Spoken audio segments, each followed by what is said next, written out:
Am I in trouble? For the roller skate thing? No. We'll make that go away. Don't even worry about that. That's not why you're here. To be honest with you, kid, I wish it was. Last night, I saw something I've been dreading for some time.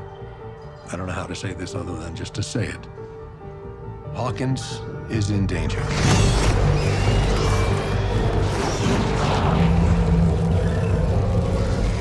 You have fought this evil before, and you've won. But this evil, it's like a virus. Each time it returns, it comes back stronger, smarter, deadlier. A war is coming to Hawkins.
Greetings, stranger friends, and welcome back, everybody. Today, I can now say that I have watched more than just this episode that we're going to be talking about today. In fact, I've watched, wait for it, building up suspense, one other episode. Yes. I've only watched episodes 3 and 4, and I'm losing my mind with that fact.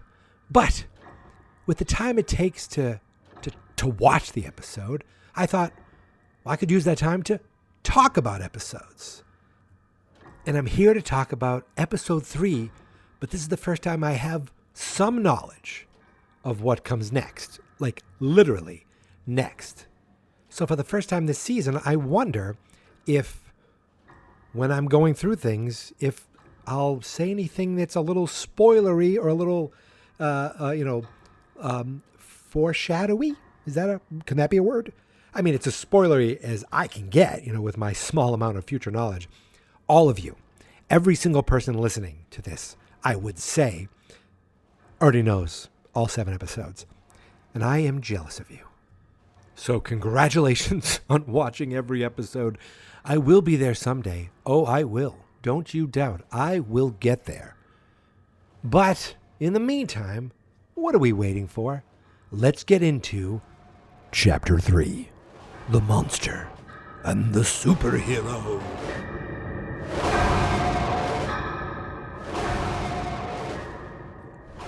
Our episode begins not in Hawkins, not in California, not even in Russia. This episode begins in Ruth, Nevada? What the hell are we doing here? We see a woman standing at a sink doing dishes. And all of a sudden, she notices things in her kitchen are starting to rattle, starting to shake, almost like it's an earthquake. And then all of a sudden, all these pots and pans just fall and smash. And you think, oh God, what's going on? And then you hear the sound of a helicopter and see this bright light shining through the kitchen window. She runs over to the living room, and who do we find? Dr. Sam Owens sitting in a recliner sleeping. She goes over to wake him up to tell him what the hell is going on. They go out to their front yard to see the helicopter land right outside their house. And out of the helicopter comes that military man that we saw in Hawkins that they called in to look at the bodies. We cut over to inside the house, and he shows Owens the body of Chrissy, and he asks Owens if it reminds him of anything. And he says no. And then Owens asks the military man, Sullivan is his name, it says it on his name tag. Owens asks Sullivan, why are you here? I like your opinion. I was fired, in case you forgot. A foreign government invaded our country all under your watch. There had to be consequences. Certainly you understand that. What I understand is that something is going on in that town that nobody fully comprehends. And I also understand that military strength is not the answer. So what is the answer, Doctor? More scientists? Because it's men of science, men like you who created this problem in the first place. Everything that has happened in Hawkins can be traced back to Brenner's little pet. Wouldn't you agree? He shows Owens a photo of that woman that worked for Brenner that Eleven killed psychically back in season 1 in the school. Dr. Brenner trained her for this very thing. Remote assassinations. What you're suggesting is impossible. Is it? 11 is dead. I'm not convinced. So where has she been? All this time? There are rumors she's alive and receiving help from someone on the inside. Are you saying I'm helping her? Is that what you're saying? If I wanted to chat, Doctor, I would have picked up the damn phone. Now, you can make this easy and tell us where she is. Or we can do this the hard way.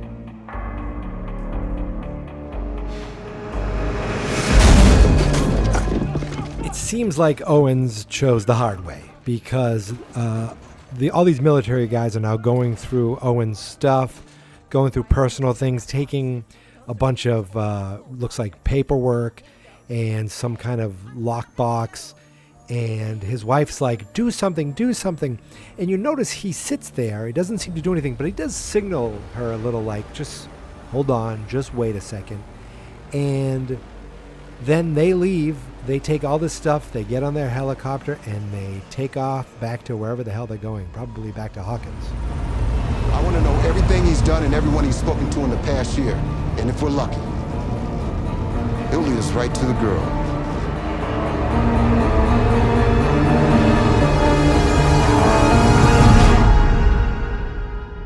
Okay, so it's pretty safe to say that this military guy is an asshole, right? He thinks all of this can be traced back to 11. He thinks that 11's still out there. There's rumors that someone is helping 11. And he seems to suspect that Owens might actually be the person doing that. And now they think that Owens can lead them straight back to the girl. They're on a mission to find 11. Those bastards. So they fly off into the night as our opening credits start. After the credits, we're back at the skating rink. Angela is getting attended to by an EMT. They're asking her basic questions like, what is your name? You know where you are right now? And everyone there is just looking on, including Jonathan and Argyle that look like, what the hell is going on here? They're there to pick up the kids, and Will and Mike are also looking on, but they just look like they're in shock. And 11, well, she just looks visibly upset, and she's even shaking. We cut into Argyle's pizza van, and Argyle and Jonathan are just trying to diffuse the situation. It's a funny little scene. And they're like, whoa, imagine if it was ice skates. And they're like, look, she'll be fine. It's a little plastic wheel, or is it a rubber wheel or a plastic wheel? In the grand scheme of things, it'll just be a little blip. Blip, blip, blip, blip, blip, blippity, blip, blip, blip. But even as these guys in the front seat are trying to, make light of the situation, You could see pretty much everyone, all three of them, Will, Mike, and 11 in the back seat, are still pretty upset and pretty, like, it seems pretty tense. There's tension back there. So they get home and Murray is making dinner for everyone. It's a fun moment where he talks about how he was in town and he remembered, hey, don't the Byers live here now? I should go by and visit them. And it's funny because he's like, oh, he cooks. And he goes, and I clean too. I'm a regular little housewife. She's like, well, thanks for coming by. He's like, thanks for having me. And she said, you should just stay. I'd be tempted, Joyce, except, you know, you have that, Right, that business trip. Business trip? What business trip? Ooh. Oh my gosh, I almost forgot to tell you guys. This thing came up. Can you pass me the olive oil? That's wine. It turns out I have to go to a conference tomorrow in Alaska. Alaska? Crazy, right? That's where they're based, the Britannicas. Joan and Brian Britannica. So do Eskimos like still live in igloos, or are they like fully blown, like living in the suburbs now? Who is this? So, Jonathan, this means you're gonna have to, take charge while I'm gone. Wait, what? There's a couple funny things going on here. First of all, Joyce and Murray came up with this whole story to explain why Joyce is going to Alaska. She has a conference with the Britannicas. Those are the people, Joan and Brian Britannica, that make the Encyclopedia Britannica. She has to go there for a conference. What's also funny is Argyle just randomly asking Murray a question, and Murray's like, who is this? And later, like he says it again later, he's like, I still have no idea who this guy is. But then we see that Argyle and Jonathan are just baked. Joyce is like, when she says, you're going to have to be in charge when I go. And he's like, oh, wait, what? And they're completely like, it's been really stressful. And Murray, like Joyce has her head in the sand, but Murray knows exactly what's going on. He's like, oh yeah, I bet it's been stressful. They bring up the skate attack, and they talk about the girl, but said, oh, she'll be fine. And Mike just said, she didn't look fine. And you could see he's angry about the whole situation. And 11 just storms off. Goes to her room, like Mike and Will are just sitting there uncomfortable. Everyone's just kind of like, what the hell was that? Joyce has no idea what's going on. And she storms back to her room, and she thinks again about, what did you do? Mike said, and what have you done? Brenner says. And she's just upset, crying in her bed. And then we cut over to the Upside Down in Hawkins, Indiana. We're seeing some of those flying creatures again. I don't know. Are they demobats? I don't think we've ever actually got a good look at their heads, their face. I don't know if they have faces or their heads. But we are then whisked into that spooky old house where we see all those tentacles weaving around and plugging themselves into the back of Vecna like he needs to be charged. He's lifted off the ground, and it's kind of like this, it's like this grand, it almost looks like this all-powerful being just whisked into the air. I used whisked twice in the last 30 seconds.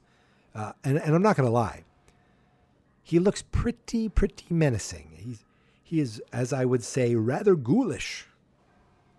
But while he's all plugged in that upside-down house, the sun is rising on a new day in Hawkins.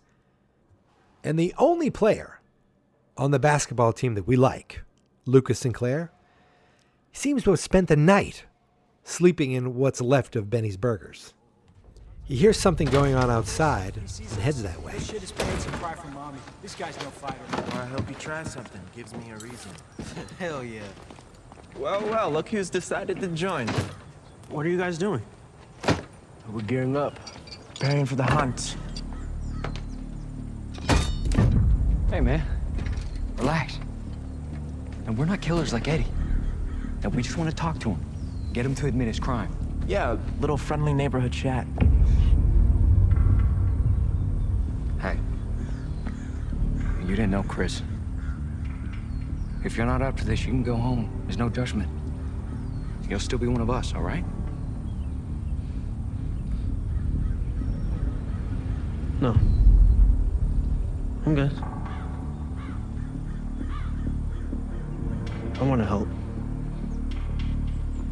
All right. Let's capture us a freak. Something in the way that Lucas was like, no, I want to help. I'm good. I don't know. I didn't buy it. Something tells me in the back of his mind, he's thinking of his friends and his friend Eddie. And he's wondering, am I helping these guys? Should I be helping these guys? Or should I be just around these guys so I know what's going on? I'm not sure if he's there yet. He definitely gets there.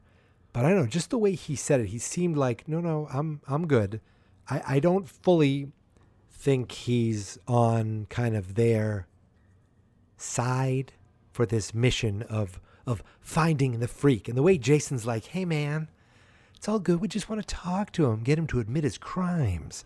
He's so, smarmy. Is that a word? If that's the word I think it is, then that's exactly what he is. Just so smarmy. So when Jason slams the back of that Bronco or SUV or whatever, I don't think they were called SUVs in the 80s.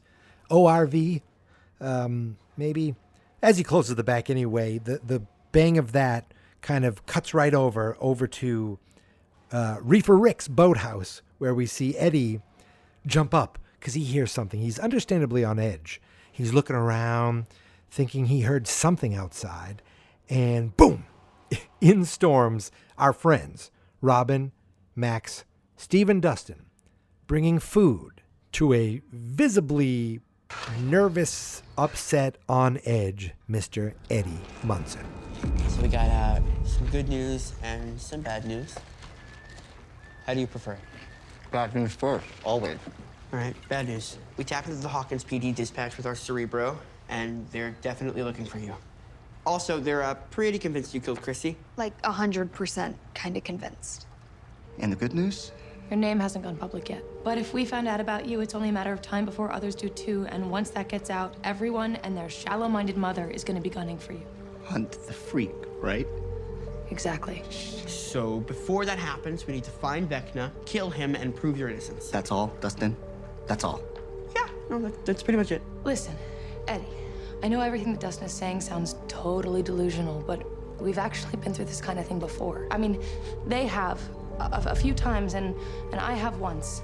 Mine was more human flesh-based, and theirs was more smoke-related, but bottom line is, collectively, I really feel like we got this. Yeah, see, we usually rely on this girl who has superpowers, but those went bye-bye, so... So we're technically in more of the...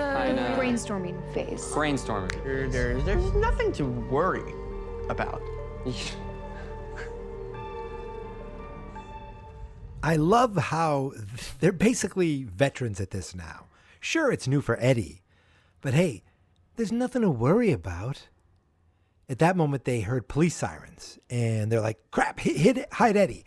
But it turns out the police were just racing by to find the twisted remains of Fred laying in the middle of the road. We see the police are now questioning Nancy about the last time she saw Fred, that there was nobody else around, and that she already told this to Officer Daniels. Daniels mentions that, Nancy brought up Victor Creel and how Wayne was the one that told her about him. Wayne Munson. Wayne Munson was also the name of my freshman year film professor. Wow, what a small world. Anyway, Chief Powell assures Nancy that Wayne is locked up and she doesn't have anything to worry about. She's listening to him, but she gets distracted as she sees a BMW pull up with Robin, Max, Steve, and Dustin. Then we jump right back to Cali, to Cali. We jump right back to Cali, California. It's breakfast time at the Byers, and there seems to be an empty chair where a plate of Eggos drenched in, I think it's Mrs. Buttersworth syrup, just sits there uneaten. And I wanted to reach through my television and eat those because they looked so good. Jonathan suggests that, hey, maybe they go see Police Academy 3 at the movies. And Will said, maybe they should stay home today. Jonathan doesn't want them moping around, though. But Will's like, he heard that movie was supposed to suck. Will Byers, you bite your tongue. Police Academy 3: Back in Training is a cinematic masterpiece pitting Commandant Lassard's academy against the now Commandant Mauser's new academy.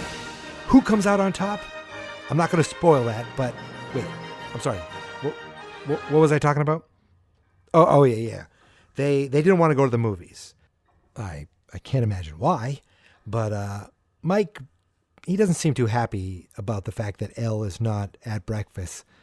So he looks at the plate, stares at the plate for a few seconds, and finally he gets up and takes the Eggos to her directly into her room. He comes in to see that she's fixing the model of Hopper's cabin. So, are we just not going to talk about it? About what? I don't know, just maybe like about yesterday or everything. There's nothing to say. Yeah, I guess I'm just a little, I guess I just don't really understand. Why didn't you tell me what's going on here? I mean, I'm not exactly Mr. Popularity back at home. I mean, you've seen it. I've been bullied my entire life. I mean, I know what it's like. No, you don't. Okay. What don't I understand? I am different. I do not belong. You mean in Lenora?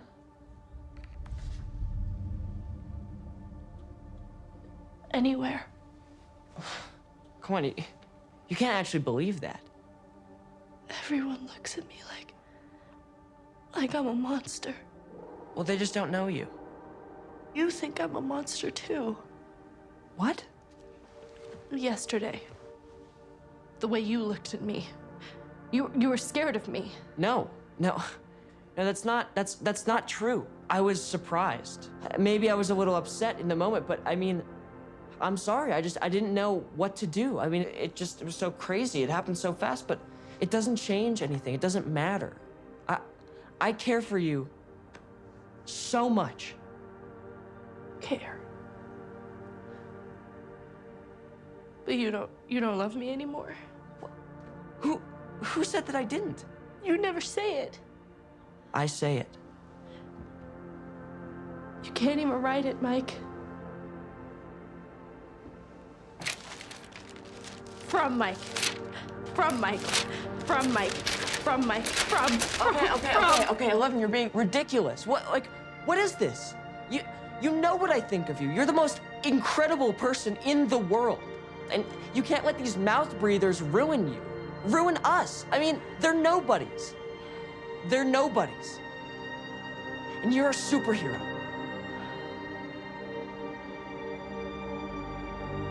Not anymore.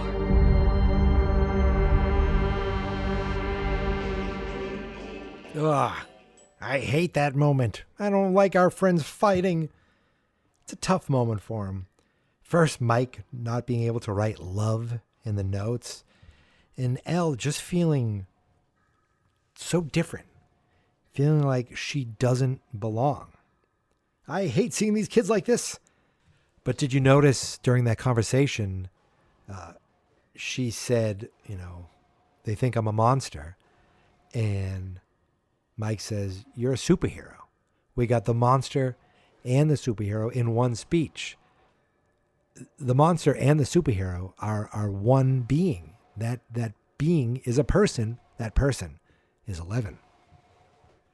So in the Byers' living room, we see Jonathan and Will watching the Ewoks cartoon. Ladies and gentlemen, that is available right now on Disney Plus if you wanted to watch that. And the doorbell rings. And uh-oh, it's the Fuzz. They actually have a warrant for Jane Hopper because of what she did at the skating rink. Somebody pressed charges, whether it was the rink, Angela, or Angela's parents.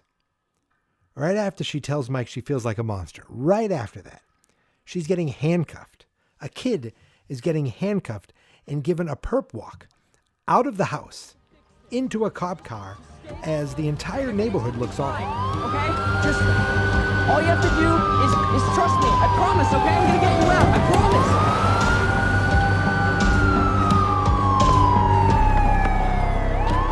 Has Mom still left yet? So Mike is running alongside the cop car for a few paces, trying to get Eleven to look at him. She does, I'm pretty sure she does glance over at him, and he's yelling, I'm going to fix this. You have to trust me. I'm going to fix this. I don't know how he thinks he's going to fix this, but he watches the car drive off, and he just looks helpless. And Will and Jonathan are like, did Mom's plane leave yet? And Jonathan races into the house, I guess to call the airport to see if he can reach his mom before the flight takes off. And of course, the next thing we see is Murray and Joyce on the plane. Joyce is asking Murray if, she should have told them about Hopper. And I love that Murray's reading a karate magazine. He's not really paying attention to her. I love how they're like, he's saying, I took karate classes. Now he's reading a karate magazine. He's becoming obsessed with karate. I love how Murray says, your kids, they like to get involved. And he says, this way, what's the worst that could happen? They stay home, they play a little Nintendo, smoke some ganja, experiment sexually. That didn't seem to sit well with Joyce or make her feel any better as a flight attendant comes over and tells her to fasten her seatbelt. I love that when we pull back, we see the planes flying and we pan over some fluffy clouds. And then we fade into some fluffy snow, white, cold snow in the prison yard of Russia. The place is littered with guards as the prisoners are working on the railroad all the livelong day. One of those prisoners is Hopper, who we see take off his hat. And that's one of those first shots that we saw of him. I think that was in the From Russia with Love teaser that I feel like came out 5 or 6 years ago. I don't remember at this point. The guard we know as Enzo confronts Hopper for stopping his work. And Hopper calls him a pig and an asshole, both in Russian. And Enzo grabs Hopper violently, pulls him in the back to what many assume thinks he's going to, rough him up a bit. But your Russian is getting better. So is your acting. Come on, what is it? I bring news from America. I heard from your friends. They're bringing you money to Alaska. Well, today I hope. If my pilot gets the money, he will bring it to me in his plane tomorrow. Then you can hitch a ride with him back to your country. I get rich, and you're a free man. Sound too good to be true, yes? It does. This pilot you found, you sure you can trust him? His name is Yuri Ismailov. He's a smuggler. Supplies American goods to some of us guards here, including me on lucky occasions. Cigarettes, peanut butter, Playboys. The best America has to offer. Right, so he's a criminal. Of course. Who else do you want to do this job, Gandhi? You're worried about your woman, is that it? I can see why you like her, American. When I talk to her, I can tell by voice that she's very pretty. Feisty, too. I like that. Shame we won't meet. You promised me that she would be safe. And she will be. Let me handle Yuri. You have more important things to worry about.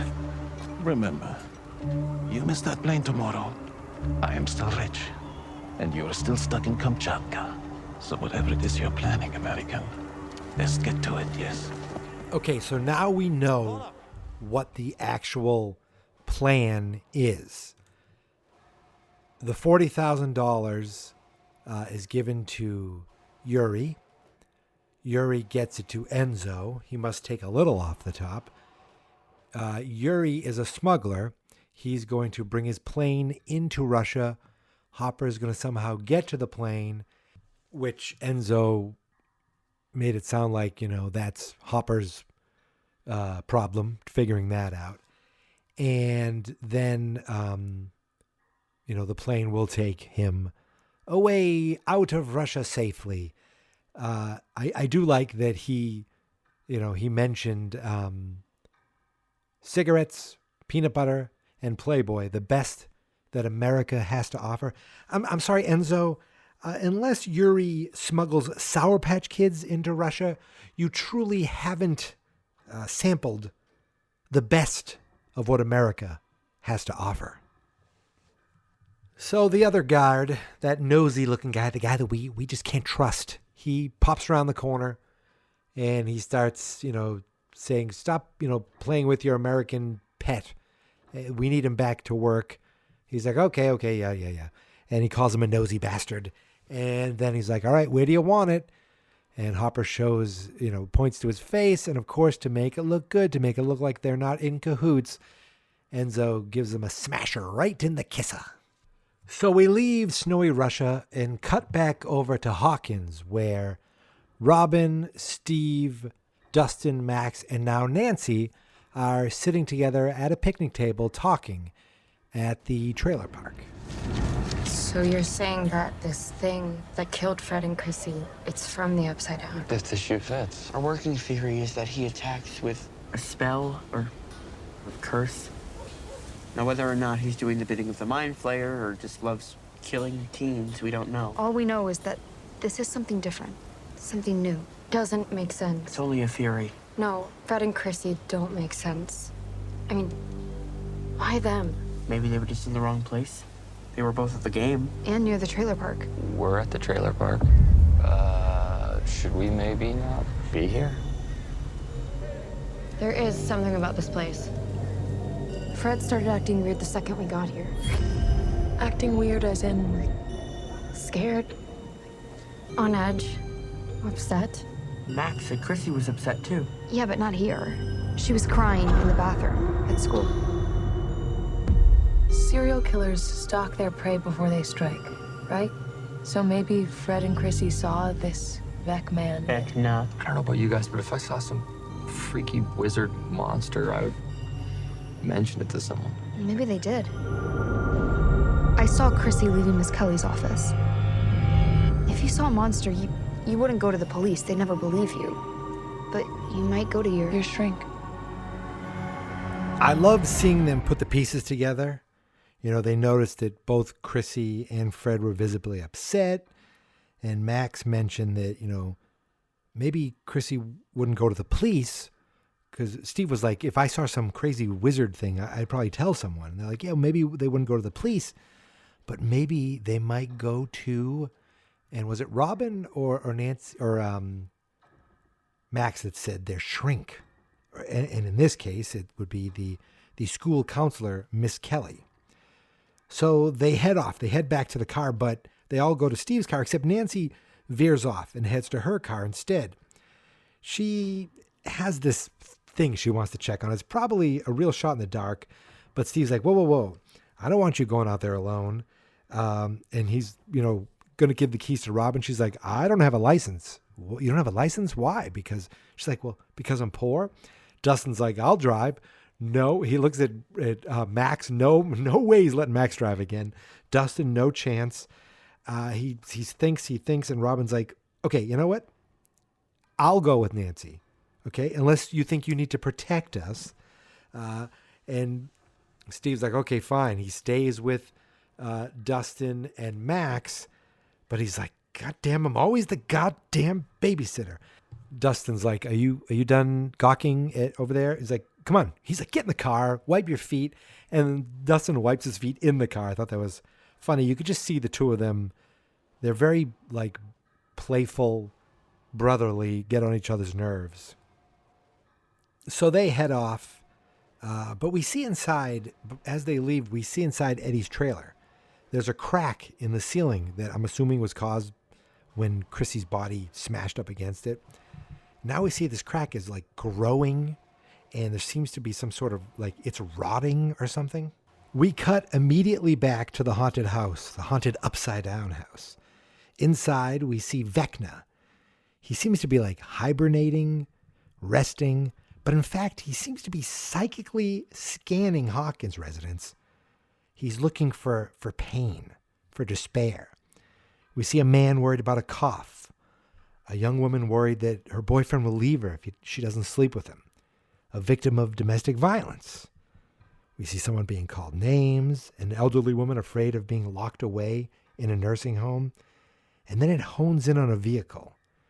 It's almost as if Vecna has found a target, and it goes right into the car, and boom, we see on the other end, Patrick, one of the basketball players with Lucas. He's inside the car looking for Eddie, and he starts grabbing his head like he's having a headache.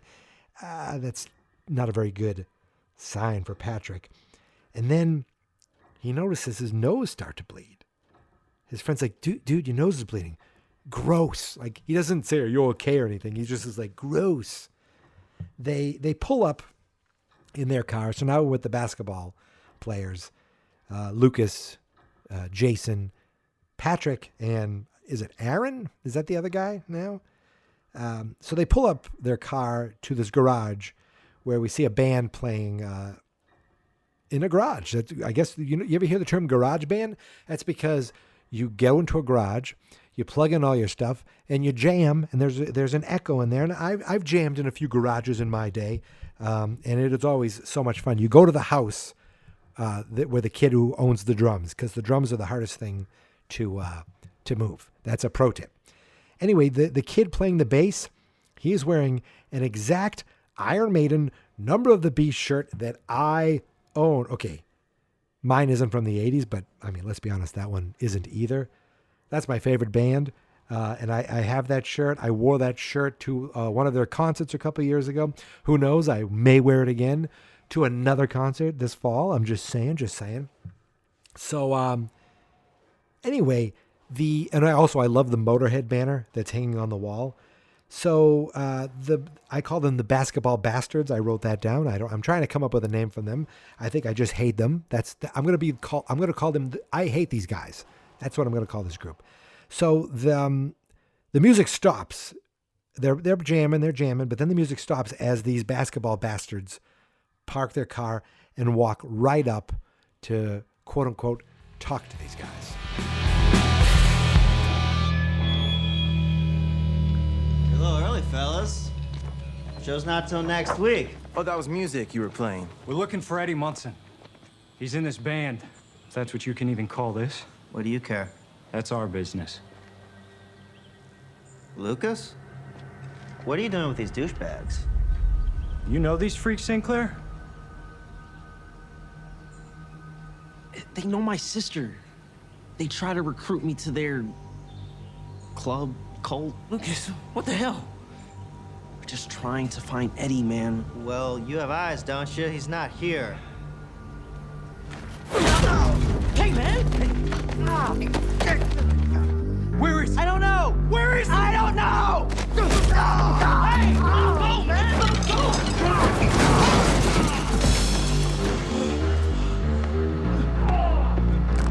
gonna be hard to play those drums with a broken hand. Destin! What? Destin Henderson! What? Destin Henderson!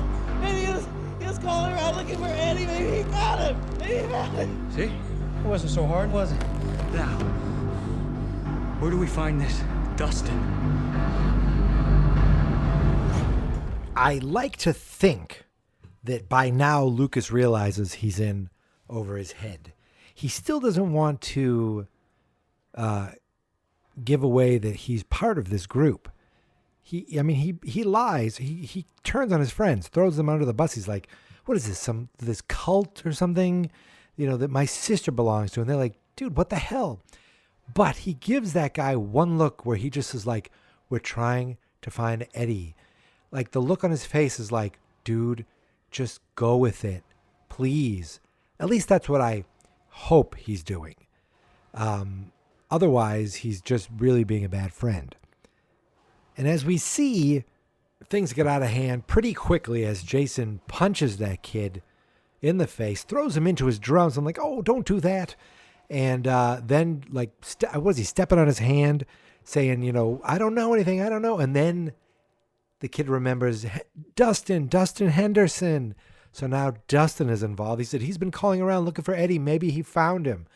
And Jason is like, where do we find this Dustin Henderson? And you could just see the look on Lucas's face. He's like, oh, golly gee, what have I done now? We cut over to the police station in California, and the cops are questioning 11. You know, why did you hit her? I don't know. You don't know? Turns out, Angela had a grade 2 concussion. Did you know that? Did you want to kill her? She says, I don't know. You don't know if you wanted to kill her? She starts having flashbacks, thinking about the lab all those years ago. She says, no. No, you didn't want to kill her, or no, you don't know. I don't know. The cops just look at her. Then we see her getting a mug shot. We see her getting fingerprinted. The boys are freaking out. They're talking to this woman behind the desk, like, what are you doing? We want to see her. It's, a guardians only, parents only. We're her brothers. We're family. The woman tells them, after she gets processed, that then she'll head to juvenile hall. They're like, juvie? You're sending her to jail? This is ridiculous. She's like, nothing's going to change by complaining to me. They head outside the police station, and we see 11 getting loaded onto a police van. It's just crazy. Will and Jonathan are like, what do we do? This is such bullshit. Like, we have to, I guess we have to wait for Mom to land in Alaska to reach her. And Mike just he's not really paying attention to them. He sees the van pulling off, and he just knows she's in there. And we see that moment from the trailer, one of the trailers, the teaser, something where she's in the van driving away, and you just see Mike standing in the middle of the road, sad, looking forlorn. Forlorn? Is that a word? Forlorn. He looks sad. Let's just say he looks sad. We're back on the plane now, and we see Murray is fast asleep as Joyce is getting her meal. She mentions to the flight attendant that her and, quote-unquote, her husband are going to see an old friend. And we cut over to that old friend getting his bowl of gruel and a piece of probably stale bread to eat as the guards bark at them, one person at a time, one piece at a time. He sits down and starts talking. He knows a little Russian. Starts talking with another prisoner, offering him his bread. The man thinks Hopper's coming on to him, but Hopper just told him, no, he just wants him to hit his ankle chain with his hammer when they're out there. If he hits it, he'll give him the bread. And the man was saying, I will break your leg. And Hopper, he doesn't care. He's like, you hit, I give you bread. And the man's like, and your soup. Hopper he gives him everything. And the man just calls him he's a crazy American. Back on the tracks that they're working on, Hopper's watching the guards, seeing if anyone is paying attention. He realizes no one's really looking at him, and he signals the guy to hit him as he braces for the impact.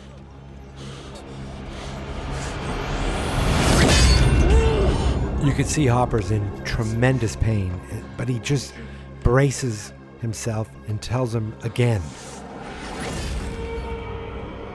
And he just waits and holds it, and just the guy does it again and again and again, smashing that iron over and over as Hopper just bites the sleeve of his coat. You can hear him going like he's in so much pain, but he just takes it. He's like, I have to do this. We cut over to the Hawkins Public Library. We see Nancy and Robin arrive. And Robin is just asking all kinds of questions about Victor Creel. Didn't this happen in the 50s? She's just going on and on and on. And you can see that Nancy's getting a little annoyed by Robin. But what I do love is that Robin realizes it. And, she's like, she realizes how she comes across. And Nancy's like, nope, I'm fine. Okay, that's fine. She asks the librarian, hey, it's the same librarian that I guess Jim Hopper stood up after they went on a date.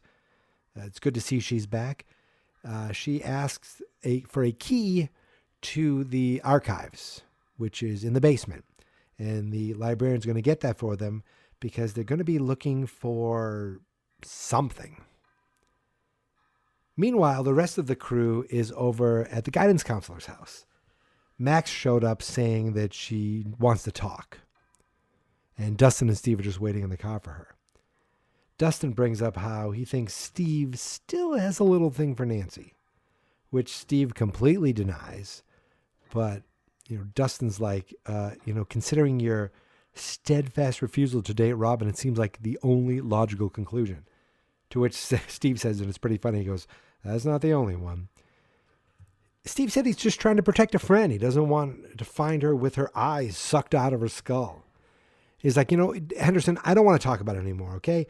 Dustin keeps laughing, and Steve says, he'll punch him so hard that his teeth are going to fall right back out. Oh, too far. Not cool. Sorry. Cool. It's okay. I just love that little moment because they're like, whoa, whoa, whoa. And Steve's like, oh, I went too far. I love, they just have this brotherly bond, the two of them. And they give each other a fist bump. Could that be the world's first fist bump? Were we doing fist bumps in 1986? I don't remember that. Now inside, remember they're outside Miss Kelly's house. Inside, Max is talking to her about how, things are worse with everything that's been happening. She asked, Miss Kelly asked Max if she's ready to talk about that night. But Max, after thinking about Billy dying again, she deflects and starts talking about why she was really there, Chrissy. She mentions, she lives next door to where it all happened. And the cops asked her a bunch of questions. Miss Kelly, did she ask you anything? But she told Max, she can't talk about Chrissy or any other student. Yeah, but what if there was a serial killer on the loose in my neighborhood? Did Chrissy mention anything? Anything about you might have done this? Max, I'm sorry. I really can't discuss this. You wouldn't want me talking to any other students about you, right? If I were dead and it would help catch the killer, then yeah, I most definitely would. Well, let's leave that up to the police, shall we? Yeah, you're right. The police totally have this under control. Can I use the bathroom? Sure. Up the stairs to the left. Thanks. Max could see she really wasn't getting anywhere with Miss Kelly, so she asks to use the bathroom. And at first I thought, oh, this was her plan all along, but rewatching it, no, I don't think so. She looks like she's going to the bathroom, but then she notices this bowl that has Miss Kelly's keys in it. She finds one that's marked office and immediately gets the hell out of there. Gets to the car and they're like, what did she say? She's like, just drive. What's going on? Steve, drive, just drive. And they take off. They get the hell out of there. We now cut over to Dustin Henderson's house. Jason's banging on the door like a crazy person, but it doesn't look like anyone else is there. The three main, guys are like, I guess we'll just keep looking. But then they turn and they look at their car and they see that Lucas isn't there. That's because Lucas is around back, diving through Dustin's window into Dustin's bedroom so he can jump on Cerebro and warn Dustin. Dustin! Is you copy? Dustin! Lucas? Where the hell have you been? Just listen. Are you guys looking for Eddie? Yeah, and we found him, no thanks to you. You found him? He's at a boathouse on Coal Mill Road. Don't worry, he's safe. You guys know he killed Chrissy, right? That's bullshit. Eddie tried to save Chrissy. Then why do all the cops say he didn't? Lucas, you're so behind, it's ridiculous, okay? Just meet us at the school. We'll explain later. I can't. I think some real bad shit's about to go down. What are you talking about? What bad shit? Sinclair!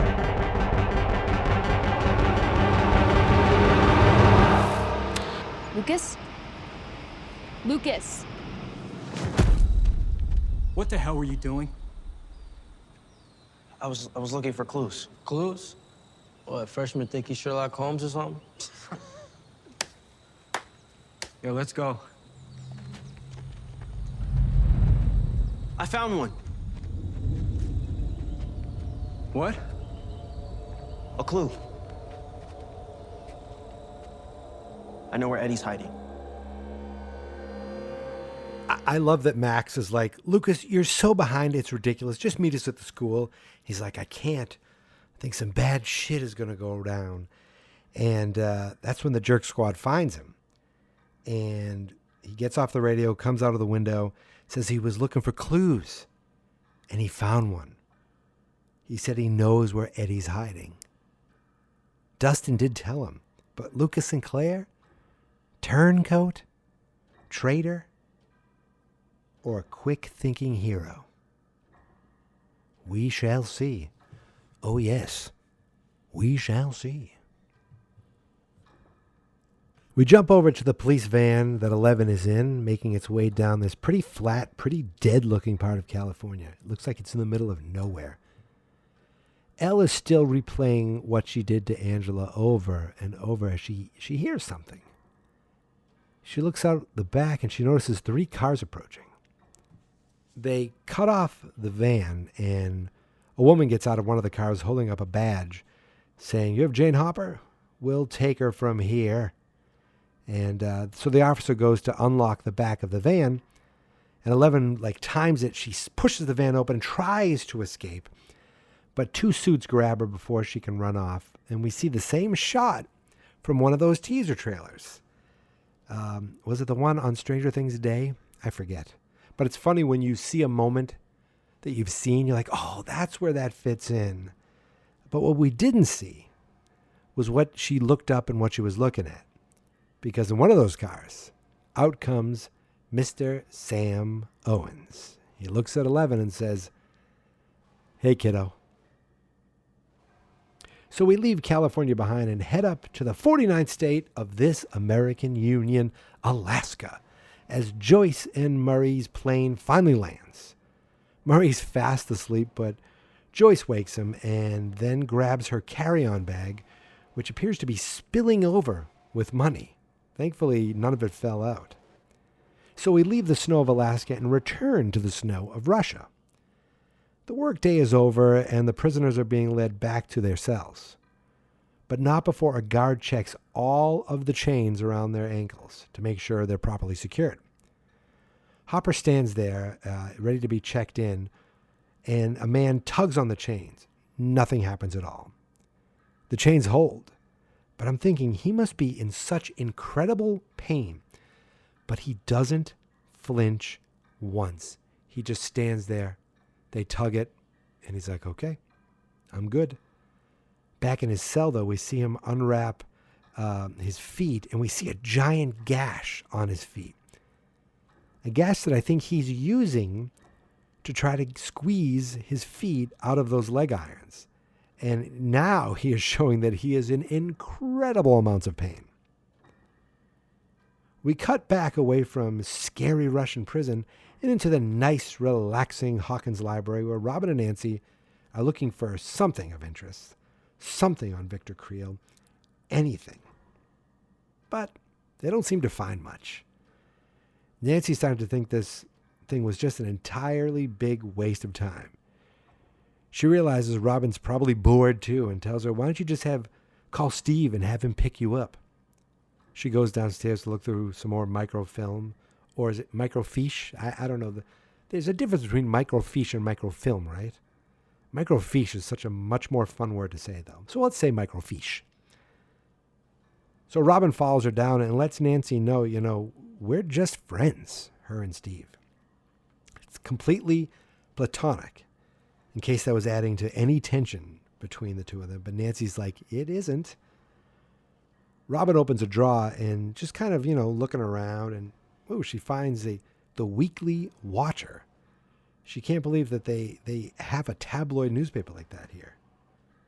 It's very much like the Weekly World News that I used to beg my mother to get whenever I was at the grocery store as a kid. The Weekly Watcher, I can't believe they have this. Don't they write about, like, Bigfoot and UFOs? First of all, UFOs are absolutely real. Bigfoot, I'm still on the fence about. But may I remind you that we are looking for information on dark wizards? If someone's gonna write about that, it's gonna be these weirdos.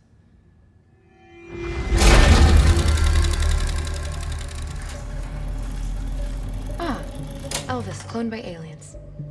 You never know.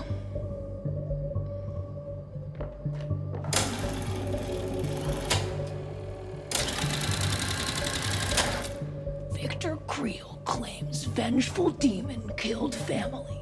The murder that shocked a small community. Haha, that's very funny. I'm not kidding. Get over here.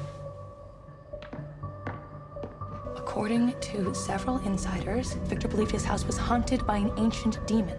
Victor allegedly hired a priest to exorcise the demon from his home. Pretty novel for the 50s. Exorcist wasn't even out yet. Keep going. Okay. So Victor claimed this exorcism failed, but it angered this demon, which then murdered his family, removing their eyes. Victor believed he was spared as a punishment. Yeah, well, that's pretty convenient for Victor. Yeah, or super inconvenient. Victor was declared legally insane by the court, right? Well, what if this is why?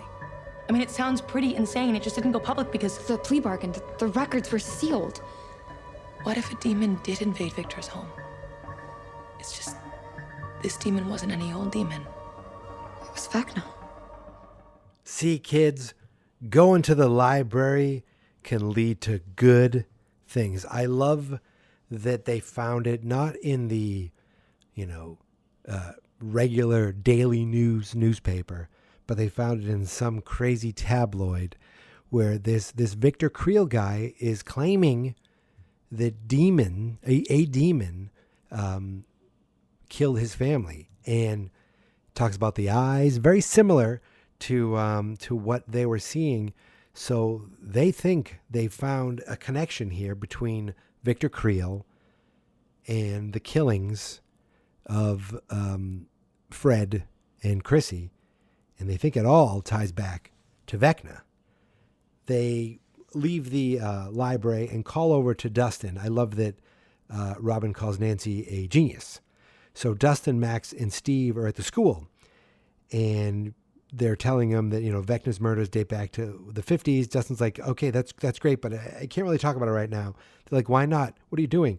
We're basically committing breaking and entering, and they're going to steal some sensitive documents in Miss Kelly's classroom.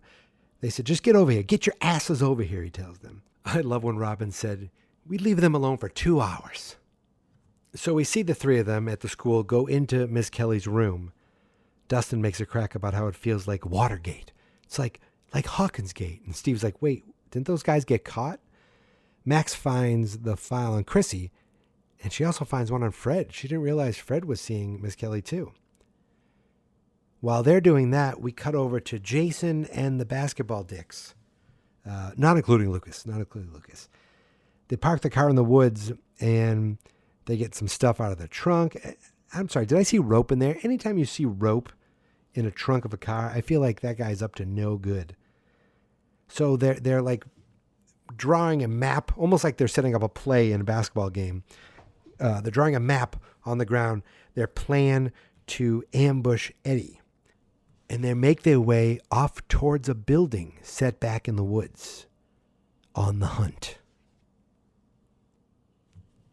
We jump over to California to the County Line Diner, where Owens and Eleven are talking.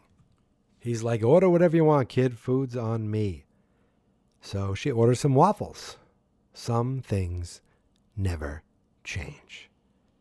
He talked about how, he moved him out there because he thought it would be quiet, away from Hawkins, away from any danger, any craziness.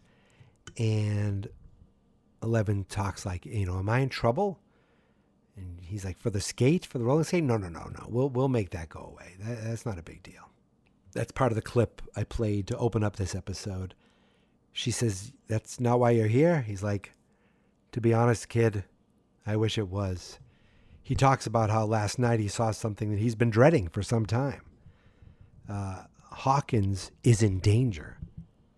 Maybe a stranger danger? While he's talking, we see Vecna. And Owens talks about how you fought this evil before and you have won. We see her closing the gate.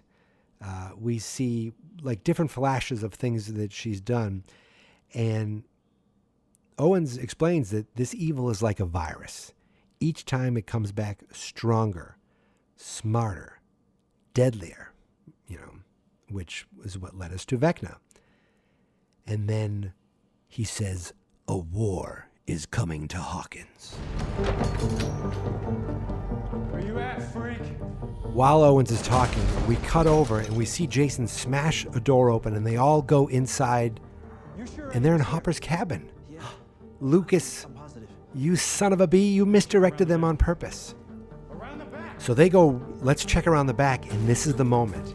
This is the chance. Lucas takes off and runs. There are good people, brave friends, who have helped you fight your battle in the past. We see Hopper doing push-ups, getting his strength up. Can't win this war. Not without you. I know it's not fair to ask more of you, but I wouldn't be here if I didn't think this was the only way. If I didn't think you were the only one who might have a shot to hit this thing so hard it can't get back up. I don't have my powers. What if I told you there was a way to bring them back? Wait, what? Owens could bring Eleven's powers back? So we cut back. He's talking now, and we flash back to when the helicopter was leaving his house. He said he'd feared this day would come and has been preparing and developing a way to restore her abilities. So when that general guy came and left, we didn't know what Owens was doing, but we see that the moment the helicopter left, he jumped into action. He pulls out this hidden briefcase size computer, which is way nicer than Murray's computer. And it seems like, yes, in 1986, it seemed like he is emailing someone as he talks about how he has a plan to not only bring her powers back, but bring them back stronger than they've ever been before. He says there are others out there who thinks that she is the cause of all of this. But he believes she is the cure. So if this is going to work, he asks that she leave with him right now. But there's a real possibility that if this doesn't work, she'll never see her friends again. My friends in Hawkins, are they in danger? We see Max reading one of the files, seeing headaches, nightmares, nosebleeds. I'm afraid your friends at Hawkins are very much Can I see Fred's file? in the eye of the storm. You may feel you need to go to them now, but if you do, you will risk everything. Risk everyone. Max, I know something's wrong. We realize now everything that's been happening to Fred, that's been happening to Chrissy, it's also been happening to Max. The nightmares, the nosebleeds, the headaches, the despair that she's been going through because of Billy, the sadness. It seems like Max is next. They're not the only ones in danger. It's life as we know it. This is why I'm here. Because I believe you are our best hope. Our only hope. What if I'm not good? What if I'm the monster? I don't know you that well, kiddo, but I'm betting the fate of the planet that you're one of the good ones. But I I know you have spent too much of your life being told what to do by people like me. I know that. So you say the word and I will take you right back home. Or, come with me now. Find out for yourself. Okay, the fate of the planet. We could deal with that. We could work with that. That should be fine. No big deal. So, after Owens gives her the choice, we see the waitress come back with their food, but they're already gone. The feds pull up outside of the buyer's home. Jonathan, Mike, and Will come out, but there's only 2 cars. We know there were 3. The third car, with Owens and 11, that's heading off down a road, down a long, dark road. She's ready to see what Owens has to offer. Ready to see if she can get her powers back. She's ready to save the world. Everything's going to be just fine.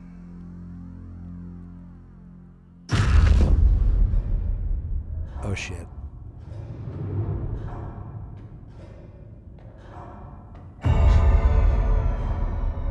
The chime of the clock. Oh God, we're back in the school. And now Max is walking down this hallway. She turns and she sees that damn grandfather clock embedded in the wall of the school.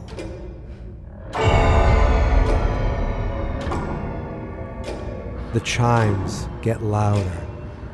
The tick-tock gets louder as she looks upon this clock.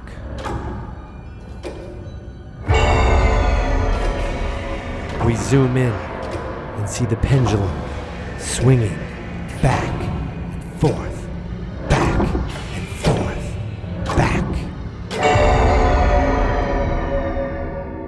Max. Oh my God. Oh, okay. Sorry. Let me catch my breath. Whew. That was crazy. So, this episode, as you can see, this episode of Stranger Danger is the shortest one I've done this far. But so much happens in this episode.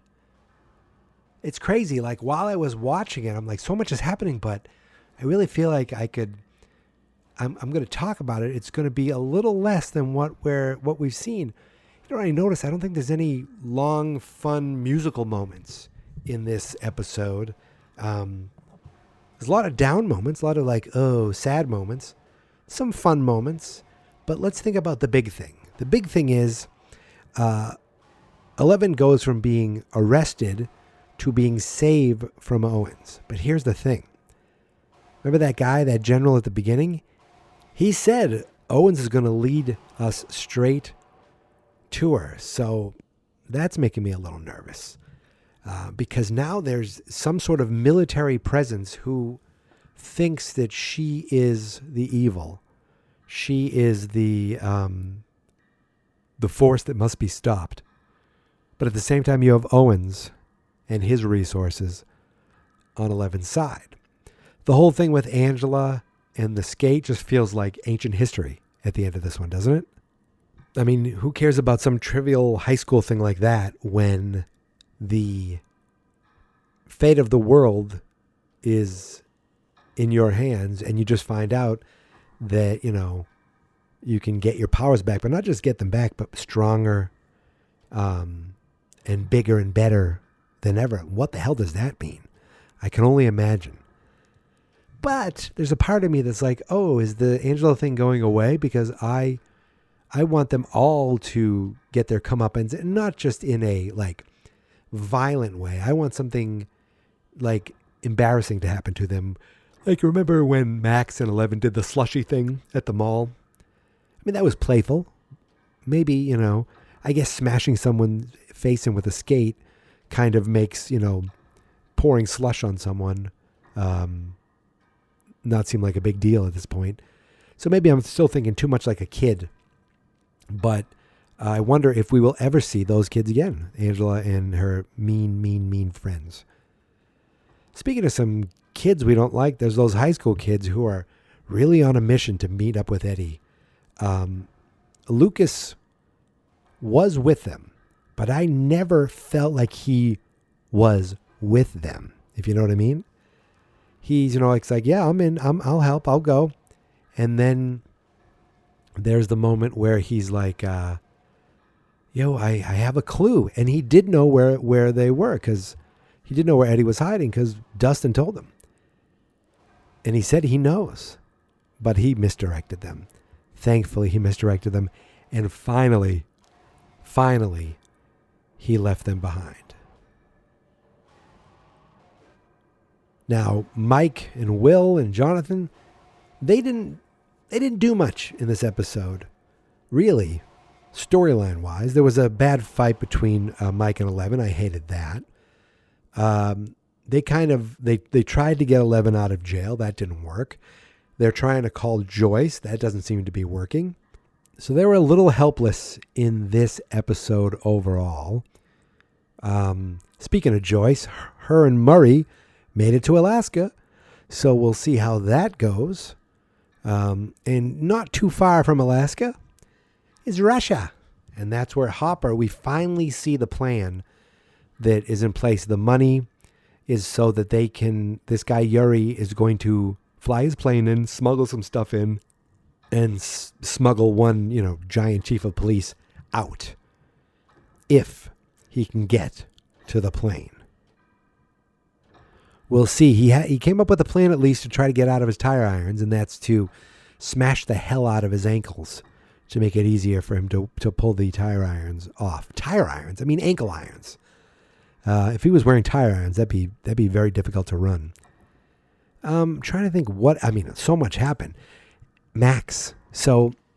Let's talk about Robin and Nancy figure out that this Vecna character has been around for decades, or at least it looks like it, based on the Victor Creel family murders.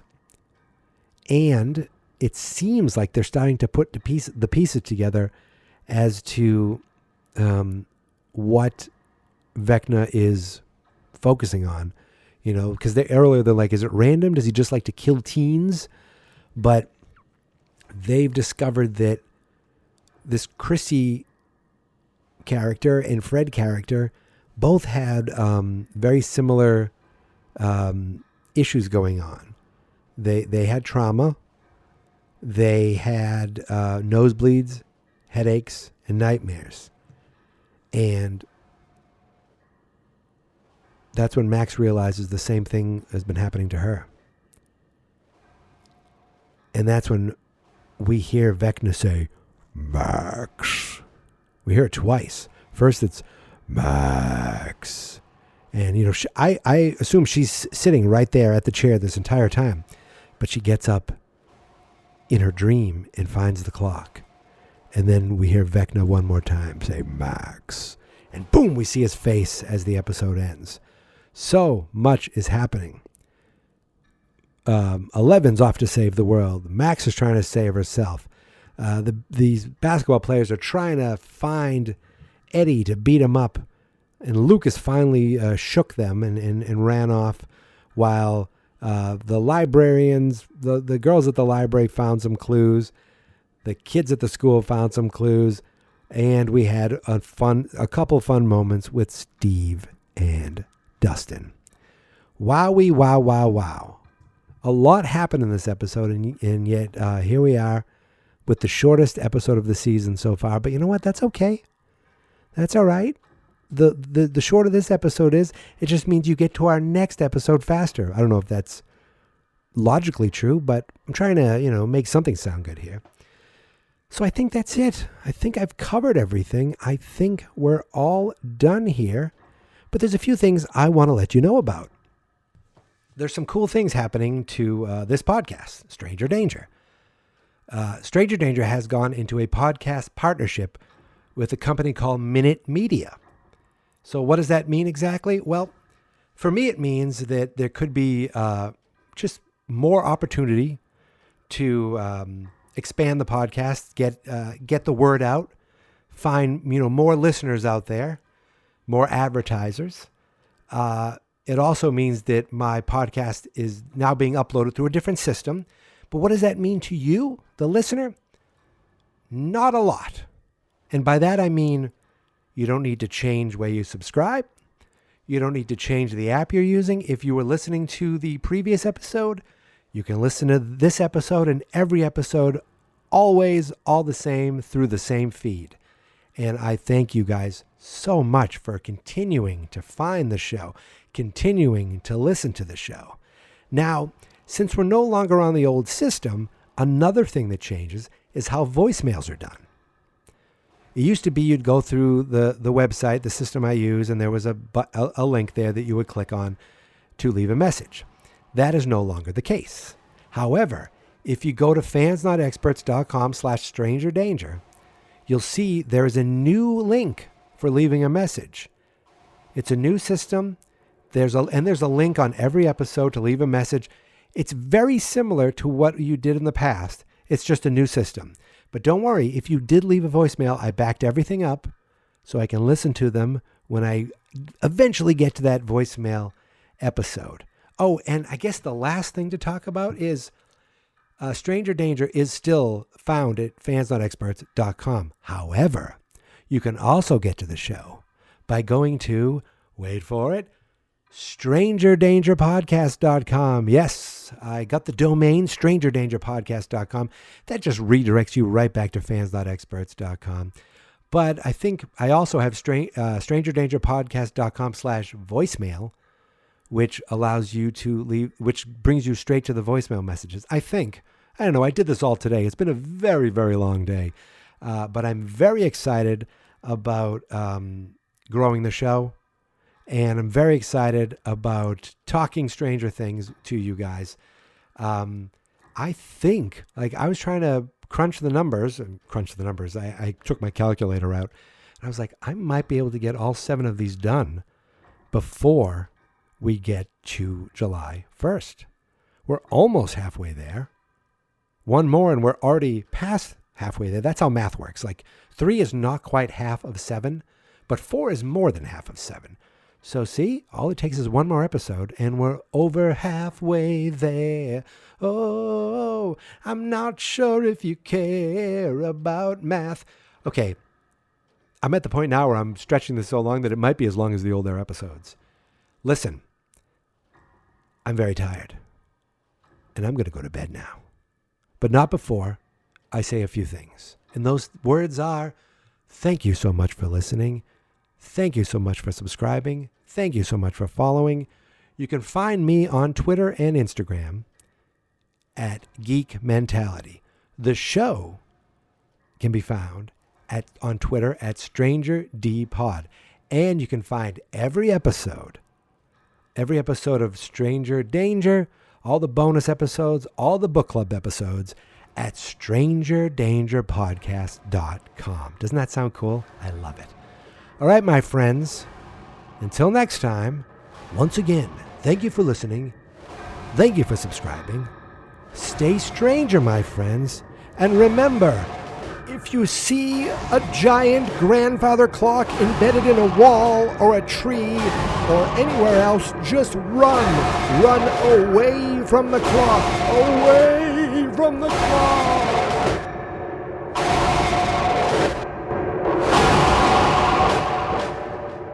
Fans Not Experts.